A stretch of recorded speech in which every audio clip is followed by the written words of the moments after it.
जय हिंद मेरे युवा साथियों, welcome back to the Quality Education. मैं हूं आपका दोस्त एनआर चौधरी और आज हम लोग फिर से जुड़े हैं दोस्तों एक महत्वपूर्ण बात डिस्कस करने के लिए। इस सेशन के अंदर हम 7-8 मिनट की एक बात डिस्कस करने वाले हैं और ये जो बात है साथियों, ये सिर्फ एक बात नहीं है, ये वो आग है जो आपके अंदर की लड़ाई को बाहर सफलता में बदल देगी, बाहर आपकी जीत में बदल देगी। जो रातें आपने जाग कर बिताई है और जो उम्मीदें आपने अपने आप से लगाई है, अब वक्त है उन्हें सच करने का। और ये 5 मिनट आपके सिलेक्शन में ठीक उसी तरह काम करने वाले हैं जिस तरीके से आग में घी काम करता है। क्योंकि दोस्तों देखो, साल भर या फिर 6 महीने जितने भी टाइम आपने इस एग्ज़ाम के लिए तैयारी करी है, नो डाउट बहुत मेहनत करी है आपने, पूरा सिलेबस कवर करा है आपने। और अंत समय तक जब मैं आपके साथ जुड़ा हुआ हूँ, विजेंद्र सर ने आपको इकोनॉमिक्स की क्लासेस दी, मैंने आपको साइंस, आपदा प्रबंधन और करंट अफेयर्स के बहुत महत्वपूर्ण प्रश्न आपको सॉल्व करवाए। इस अंत समय में आप इतने दृढ़ निश्चय, दृढ़ संकल्प के साथ में डटे हुए हो, इसका मतलब सफलता से आप सिर्फ 2 कदम दूर हो। अब ये जो बातें हम डिस्कस करेंगे, ये वो बातें होंगी जिन बातों को कहीं ना कहीं सबकॉन्शियस लेवल पर एक टॉपर फॉलो करता है। आपने देखा होगा कहीं बार एग्जाम्स के अंदर जो साथी टॉप लिस्ट के अंदर आते हैं, उनके अंदर कुछ यूनिक बात होती है और वो यूनिक बात होती है उनके पेपर अटेंड करने का तरीका। तो क्या वो तरीका होना चाहिए और एग्जाम हॉल में बैठे बैठे आपको किन बातों का ध्यान रखना है, किस प्रकार से आपको पेपर को अटेंड करना है, उन सारी चीज़ों के बारे में इस सेशन के अंदर अपन डिस्कस करेंगे। So let's come with me, करते हैं एक एक बात को दोस्तों अपन डिस्कस। सबसे पहली बात, एग्जाम हॉल में जाकर बैठने के बाद आपको अपने दिमाग को शांत रखना है, अपने मस्तिष्क को बिल्कुल शांत रखना है, क्योंकि आपका मस्तिष्क साथियों आपकी सबसे बड़ी ताकत है। एक शांत दिमाग जो होता है वही इंसान का सबसे बड़ा हथियार और सबसे बड़ी ताकत होती है। और ये दिन दोस्तों घबराने वाला दिन नहीं है, ये समझदारी से सोचने वाला दिन होगा, क्योंकि आप लोगों ने साल भर मेहनत करी है। अब वक्त है उस मेहनत पर भरोसा रखने का। बात ये आती है दोस्तों कि आपको अपने दिमाग को शांत रखना किस प्रकार से है। तो सबसे पहली बात, क्योंकि जब आप एग्जाम हॉल में जाकर के बैठेंगे तो आपको पेपर सॉल्व करने से पहले लगभग 45 मिनट या 50 मिनट का समय मिलेगा, जो समय आप अपने आप के साथ बिताएंगे। इस समय में बैठ करके आपको डीप ब्रीथिंग करनी है, बहुत गहरी सांस लेनी है और खुद से ये बोलना है कि मैं कर सकता हूं, आई कैन डू इट। शांत दिमाग की यह निशानी होती है दोस्तों कि शांत दिमाग हमेशा विपरीत परिस्थितियों के अंदर बहुत ही बेटर परफॉर्मेंस देता है, बहुत ही बेहतरीन परफॉर्मेंस देता है और आपके स्ट्रेस के लेवल को भी आपका शांत दिमाग बहुत कम कर देगा, जिससे पेपर को हल करने में आपको बहुत आसानी हो जाएगी। अब आती है दूसरी बात कि पेपर को अटेंड किस तरीके से करना है। पेपर को अटेंड करने से पहले दोस्तों आपको इस बात का ध्यान रखना है कि सबसे आसान प्रश्न कौन से हैं, उन प्रश्नों को सबसे पहले अटेंड करना है। क्योंकि कई बार क्या होता है, हम हार्ड पोर्शन को पहले लेकर के बैठ जाते हैं सोल्व करने के लिए, और जब तक उसको सोल्व करते हैं हमारा टाइम निकल चुका होता है और लास्ट में हमें पता चलता है कि यार हमें आसान से हमारे प्रश्न टाइम की, वक्त की नज़ाकत की वजह से छूट गए। तो ये लापरवाही नहीं करनी है। इसके लिए सबसे आसान पोर्शन सभी के लिए राजस्थान जीके का पोर्शन होता है, क्योंकि जीके आपने अच्छे से पढ़ रखा है।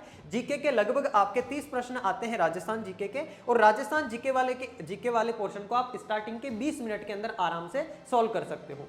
फिर दूसरे स्थान पर आप सोल्व कर सकते हो जीके वाला पोर्शन, जिसमें आपसे आपदा प्रबंधन और साइंस वाले सेगमेंट से सवाल पूछे जाएंगे। इंडिया जीके वाले सेगमेंट से लगभग 25 प्रश्न पूछे जाएंगे। उसके बाद आना आपको रीजनिंग में, क्योंकि रीजनिंग थोड़ा सा टाइम टेकिंग होता है साथियों। तो रीजनिंग को आप आराम से 45 मिनट का समय दे सकते हो, क्योंकि 45 क्वेश्चंस आपसे रीजनिंग के पूछे जाएंगे। तो 50 मिनट के अंदर ये रीजनिंग के सवाल जब आप कॉन्सेंट्रेशन से सॉल्व करेंगे तो आराम से सॉल्व हो जाएंगे। क्योंकि जब पेपर स्टार्ट करने से पहले आप डीप ब्रीथ करेंगे, आपका दिमाग बिल्कुल शांत हो जाएगा। दिमाग में, आपके मस्तिष्क के अंदर विचार बिल्कुल शून्य हो जाएंगे, किसी और तरह का विचार होगा नहीं। तो आपके दिमाग का कंसंट्रेशन लेवल भी हाई होगा। और ये पहचान होती है एक टैलेंटेड इंसान की, एक हुनरवान इंसान की। वो इंसान हमेशा अपने दिमाग को शांत रख करके उन डिफिकल्ट टास्क को परफॉर्म करता है जो और लोगों को बहुत ज्यादा मुश्किल लगते हैं। आगे अपन बात करते हैं दोस्तों कि पेपर को आप जब पढ़ रहे हो, पेपर को खोला आपने, पहला प्रश्न जब आप पढ़ रहे हो, प्रश्न को पढ़ते समय आपको पूरा का पूरा ध्यान उस प्रश्न के ऊपर रखना है। कई बार आपने कुछ साथियों को ये बात कहते हुए सुनी होगी कि यार मैंने प्रश्न को ध्यान से नहीं पढ़ा, इस वजह से बिल्कुल आसान सा सवाल मेरा गलत हो गया। अब वो आसान सा सवाल गलत इसलिए हुआ क्योंकि उस सवाल को बिल्कुल एक्टिव माइंड से, बिल्कुल सजग दिमाग से पढ़ा ही नहीं गया। तो आपको प्रश्नों को ध्यान से पढ़ना है, पढ़ करके उस प्रश्न के ऊपर 10-15 सेकंड का वक्त लगा करके मनन करना है, उसका ध्यान करना है कि यार इस प्रश्न का सही जवाब क्या हो सकता है, प्रश्न को समझने की कोशिश करनी है। उसके बाद में आपको आंसर टिक करने की ओर जाना है। पहला स्टेप, दिमाग को बिल्कुल शांत रखना है। दूसरी बात, पेपर को सोल्व करते टाइम आसान पोर्शन को सबसे पहले सोल्व करना है, उसके बाद डिफिकल्टीज की ओर बढ़ना है। तीसरी बात, प्रश्न को, हर एक प्रश्न को पूरे ध्यान से पढ़ना है। ये आपकी आर या पार की लड़ाई हो सकती है साथियों।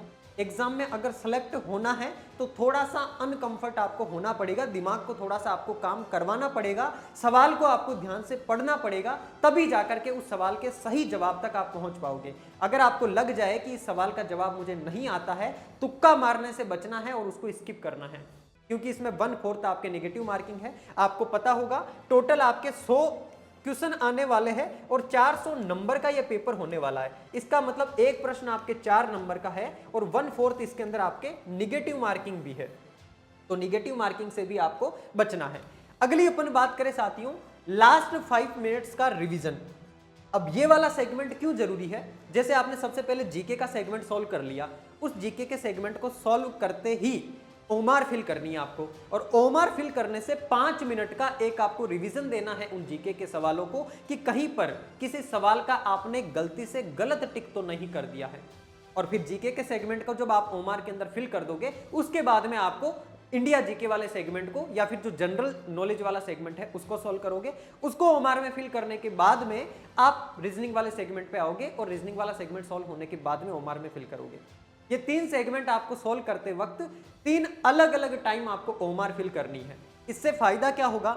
एक तो जब आप पूरे कंसंट्रेशन से जीके वाले सेगमेंट को सोल्व करोगे तो आपके दिमाग को रेस्ट करने का वक्त मिल जाएगा जब आप ओमार फिल कर रहे होंगे। और दूसरी बात, वो जो रेस्ट मिलेगा वो आपके माइंड को वापस से पावर नैप दे करके बूस्ट कर देगा, वापस से एक्टिव होने के लिए तैयार कर देगा, ताकि आप नेक्स्ट सेगमेंट के अंदर अच्छे तरीके से ध्यान लगा सको। इसके बाद अपन को बात करनी है साथियों माइंडसेट की, क्योंकि देखो सबसे बड़ा खेल होता है माइंडसेट का। एग्जाम हॉल में जिस वक्त आप बैठे हो उस वक्त आपका माइंडसेट कैसा है, यही माइंडसेट तय करेगा कि आप एग्जाम को क्वालिफाई कर पाते हो या नहीं। अगर आप डर करके बैठ गए एग्जाम हॉल में, डर लगने लग गया पेपर से, आपको पेपर का आपने प्रेशर अपने ऊपर ले लिया, तो वहां पर बहुत कम चांस है कि उस पेपर को आप क्वालिफाई कर पाओगे। और इस माइंडसेट को आपको आज रात से ही फॉलो कर लेना है। आज रात से ही आपको ये सोचना शुरू कर देना है, बिल्कुल एक पॉजिटिव इमोशन के साथ, एक फीलिंग के साथ कि मैं ऑलरेडी जेल प्रेरी हूं, बस मुझे वर्दी मिलना बाकी है। जब आप सोएं तो आंख बंद करके अपने आप को देखें कि आपने वर्दी पहन रखी है और आपको ये जॉब मिल चुकी है। जब आप ऐसा महसूस करेंगे बिल्कुल भावनाओं के साथ, तो इस चीज के चांसेस बढ़ जाते हैं कि एग्जाम हॉल के अंदर आपका माइंड उसी तरीके से रिएक्ट करेगा कि वो आपको वर्दी मिलवा ही देगा। कहने का मतलब है कि आपके मन में किसी भी प्रकार का डर नहीं होना चाहिए, क्योंकि अगर आज आप डर गए साथियों तो कल को आपको बहुत पछतावा होने वाला है। लेकिन अगर आज उसी डर से आप लड़ गए तो कल एग्जाम के रिजल्ट की लिस्ट में आपका नाम होने वाला है। और क्योंकि आप इस सीट के लायक भी है, क्योंकि आपने मेहनत करी है, आपको बस खुद पे भरोसा रखने की आवश्यकता है। आपको पॉजिटिव इमोशंस के साथ में इस बात को महसूस करने की आवश्यकता है कि आपकी मेहनत रंग ला चुकी है और आप जेल प्रेरी बन चुके हो। तो एग्जाम हॉल में भी जिस वक्त आप माइंड को कूल कर रहे हो, बस यही विचार अपने मन में बार बार दोहराना है कि मैं ऑलरेडी जेल प्रेरी बन चुका हूं। इसके आगे साथियों अपन बात कर लेते हैं कुछ महत्वपूर्ण बिंदुओं पर कि आपको एग्जाम हॉल में जाने से पहले या घर से निकलने से पहले किन किन चीजों को साथ में लेकर के जाना है। अब देखो, सबसे पहली बात, आपको एडमिट कार्ड को अपने साथ लेकर के जाना है। एडमिट कार्ड का आपको कलर्ड या फिर black and white print out आपने निकलवा लिया होगा, वो आपके पास होना चाहिए। वैलिड फोटो आईडी जैसे आधार कार्ड, ड्राइविंग लाइसेंस या आपका पहचान पत्र कुछ भी हो सकता है, वो होना चाहिए।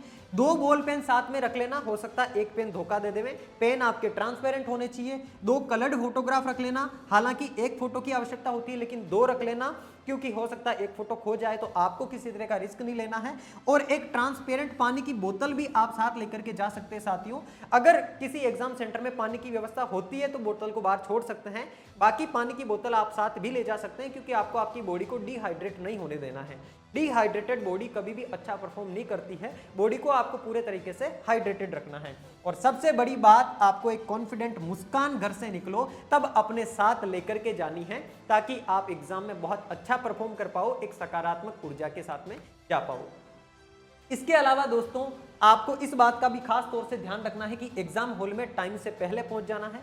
अगर आपका एग्जाम 10 बजे से शुरू हो रहा है तो आपको सुबह 8:30 बजे के करीब या 8 बजे के करीब एग्जाम हॉल में पहुंच जाना है, क्योंकि 9 बजे आपके एग्जाम का गेट बंद हो जाएगा। 1 घंटे पहले एंट्री बंद कर दी जाती है, यह नियम आपको पता होगा अच्छे से। तो रिस्क नहीं लेनी है, टाइम से पहुंचोगे तो फालतू की जो भागा दौड़ है उससे बचोगे, फालतू के रस से बचोगे, क्योंकि भागा दौड़ी वाला दिमाग साथियों कभी भी अच्छा परफॉर्म नहीं कर सकता, शांत नहीं रह सकता। और दिमाग अगर आपका शांत नहीं रहेगा तो इस बात के चांसेस बहुत कम हो जाएंगे कि आप एग्जाम में अच्छा परफॉर्म कर पाओ।